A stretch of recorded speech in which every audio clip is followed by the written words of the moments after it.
Hello, it's Toast Party, and today I'm going to be going over my pre-release deck for Kamigawa Neon Dynasty. So, I had a very good time going to the Kamigawa Neon Dynasty pre-release, and my game record kind of reflects that a bit. I went 3-0 in matches, and I went 6-0 in games, so I never dropped a single game during the entire pre-release. And if you look over the deck list, you can kind of understand why. Without further ado, let's get into talking about the card by card. So first up, we have one copy of Snare prototype. I was really excited to pull one of these for my commander decks, but this card in Limited is actually pretty good.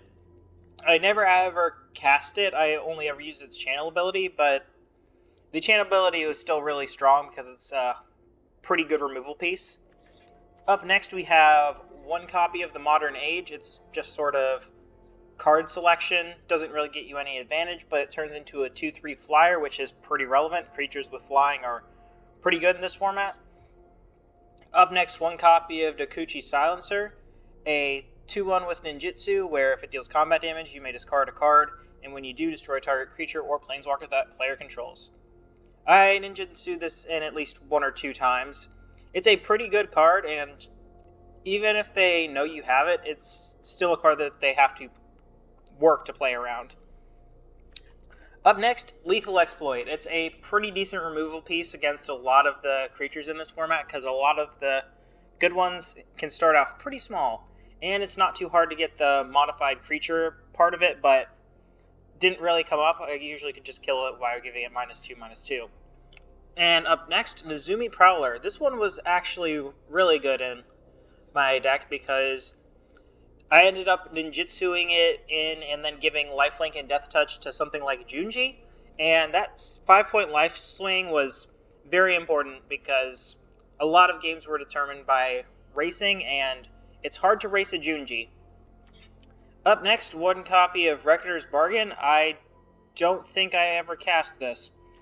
Up next, Return to Action, a secret bomb in this deck, because as similar to the Prowler, giving lifelink to a Junji, really good.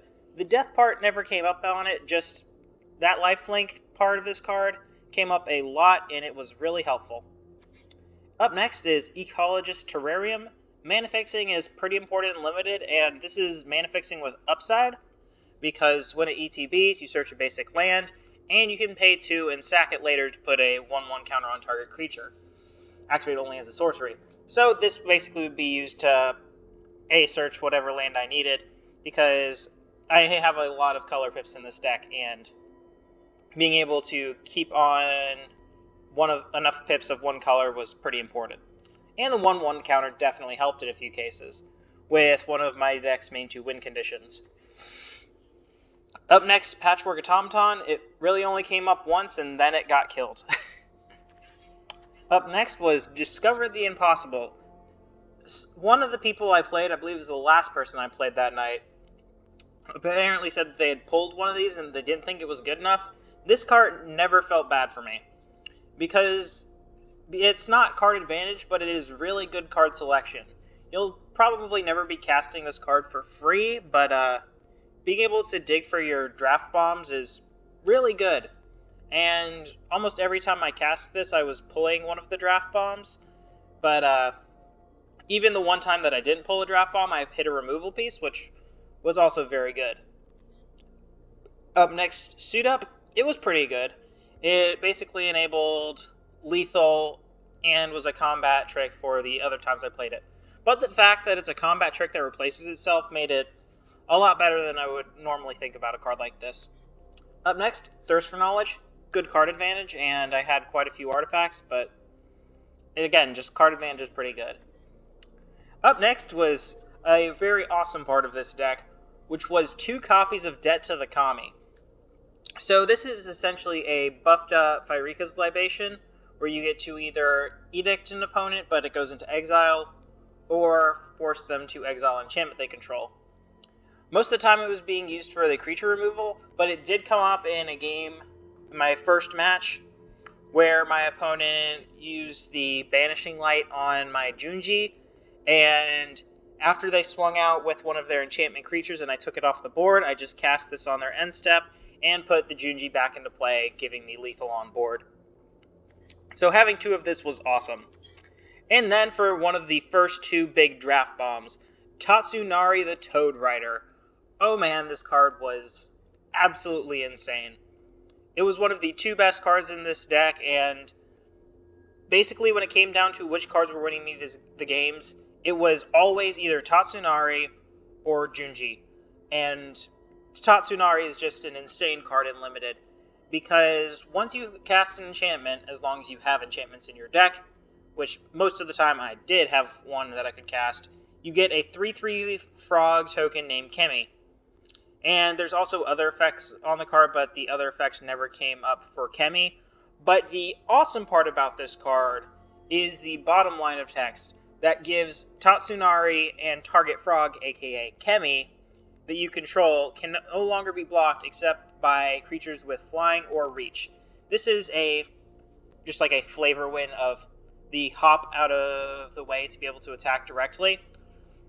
Being able to attack directly with 6 points of damage, where they can't stop you very easily, is pretty insane.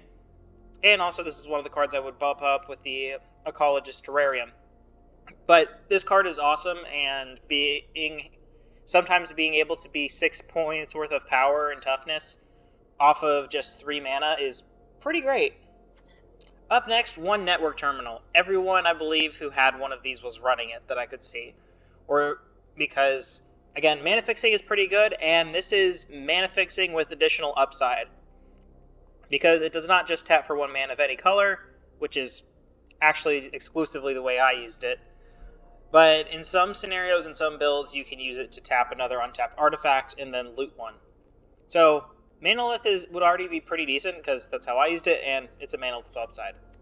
Up next, Moon Snare Specialist. It has an ninjutsu ability. I only ever used it as a Man of War. I cast it, bounced a problematic creature off of the field, and then basically was able to tempo out my opponent from there the one time I was able to cast it. It's pretty good. And another one of those cards that someone stared at and thinking, oh, this card can't be that good. But me seeing this card, I immediately tossed this in my deck the second I read the first 2 effects on the card, which are the same effect. That being, each opponent either sacrifices a creature unless they discard a card. This card is actually really good. For some reason, it might seem unassuming, but it's straight up card advantage. You are forcing your opponent to go negative because they are going to lose 2 cards, and you're not losing anything because it also becomes a creature after it's done. So you're going +2 off of this.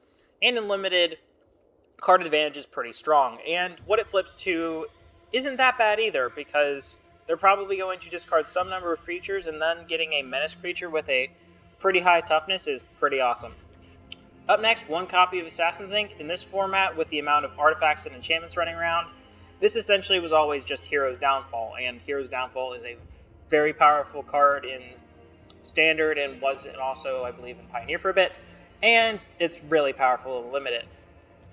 Really awesome card. I think I used it to kill one of the bomb dragons in this format. Up next, Towashi Guidebot. It's a 4-drop that gives a 2 or 1/1 counter on a target creature you control. I only ever put it on the Guidebot itself, and before I could get the opportunity to be able to tap it down to draw a card, it got killed. But at the same point, the possibility that you could draw a card off of it sometimes is enough of a threat for your opponent wants to waste a removal spell, so then you can drop one of the real bombs. Speaking of real bombs here, we got the absolute best card in my deck, or close to. It's either this or Tatsunari, but Junji and Tatsunari are the faces of this deck, and they were awesome. So Junji the Night Sky is a 5-drop 5/5 flying with menace, with text that happens if it dies. It only, I believe, ever died twice during the whole event, but what was normally happening is that I would be using it to force my opponent to discard 2 cards and lose 2 life. Some people might think that this would be the worst option on the card, but forcing your opponent to go empty-handed in a deck that has a lot of card advantage in it, basically was able to turn the game around in my favor. It basically became a game of, can you remove my Junji? Oh, you can't? The game's over. Junji is amazing. If you pull it in a limited pool, you should probably be playing it. And up next was another rare that I pulled, Invoke the Winds. It costs 1 generic and 4 blue, gain control of target artifact or creature, untap it. So basically this was either used to take a draft bomb away from my opponent, or to take away one of their flying creatures, because there's not a lot of those that some people pulled, and being able to take the one thing that could possibly be a threat, to me, was definitely helpful. I only got kind of mana screwed on it once, but I think even by the end of that game, it ended up drawing enough blue to be able to cast it anyway. It's a very powerful effect, and if you can somehow support the 4 blue, whether that be with the amount of color fixing you can put in, that would be pretty great. Then we have Reality Heist. Never saw it, not going to talk about it. And then finally, with the non-basic lands in the deck, 1 copy of Takanuma the Abandoned Mire.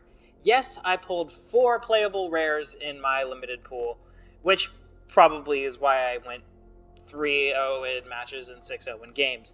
Takanuma the Abandoned Mire is essentially reads, worst case scenario, it's a basic swamp.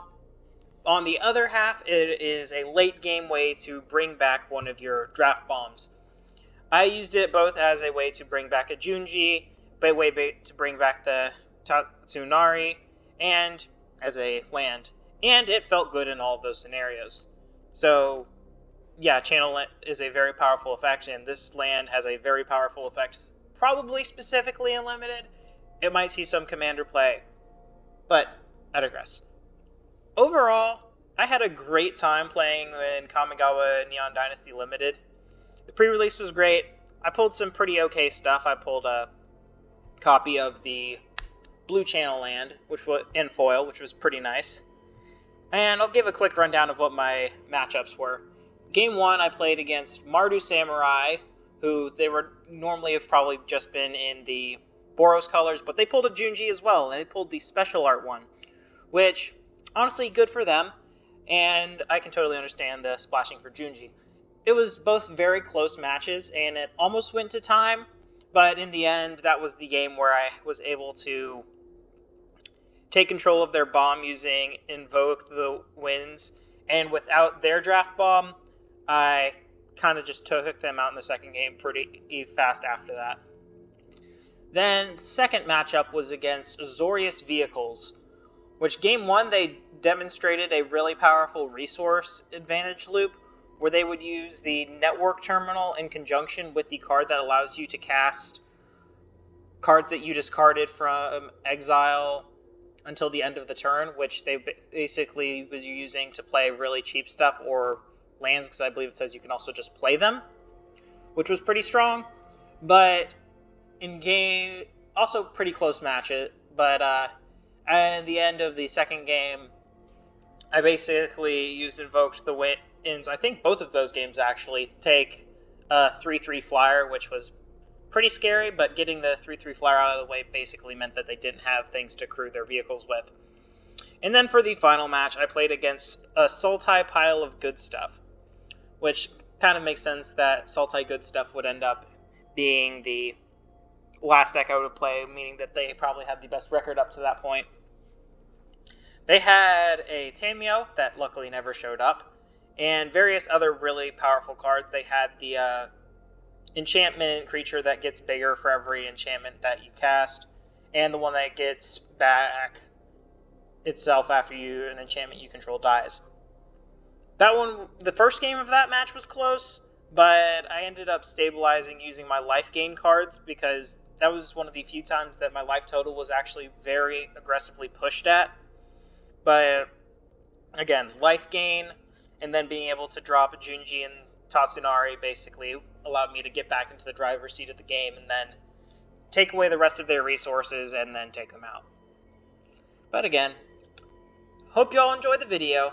Hope you all have an excellent day. And if you would, please leave a like, comment, and subscribe, and I hope you all have an excellent day.